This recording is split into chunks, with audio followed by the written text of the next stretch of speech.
নবীর রওজা শরীফ দেখে মনে পড়ে না, নবীর রওজা শরীফ দেখে মনে পড়ে না।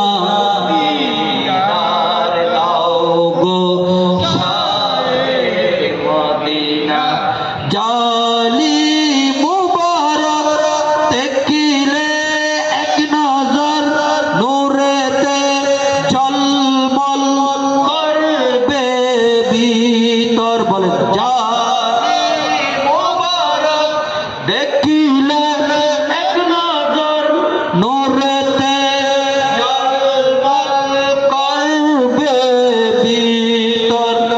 ও গো রউফুর রহিম, ও গো রউফুর রহিম, কাছে ডাকো না, দিদার দাও গো শাহে মদিনা, দিদার দাও গো।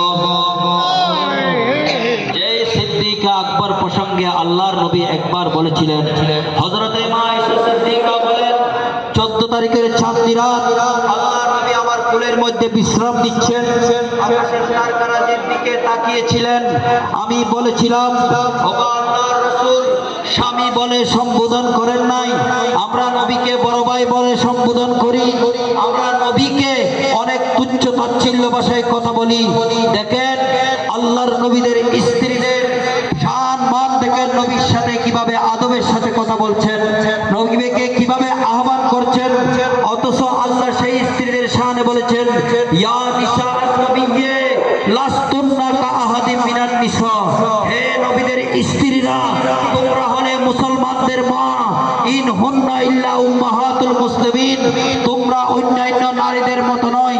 পজিশনের দিক দিয়ে, মর্যাদার দিক দিয়ে, সম্মানের দিক দিয়ে, বৈশিষ্ট্যের দিক দিয়ে, মাহাত্ম্যের দিক দিয়ে তোমরা অন্য মেয়েদের চেয়ে আলাদা।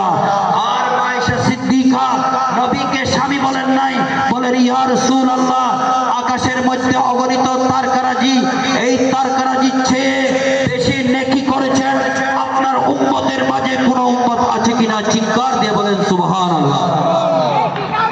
আল্লাহ রাসূল সাথে সাথে মা আয়েশা সিদ্দিকা রাদিয়াল্লাহু তাআলা আনহাকে জবাব দিলেন, ওগো আয়েশা, আকাশের মধ্যে অগণিত তারকারাজি, এই তারকারাজির চেয়ে বেশি নেকি করেছেন আমার উম্মত রয়েছে, আর তিনি হলেন হযরতে উমর ফারুক আযম, যিনি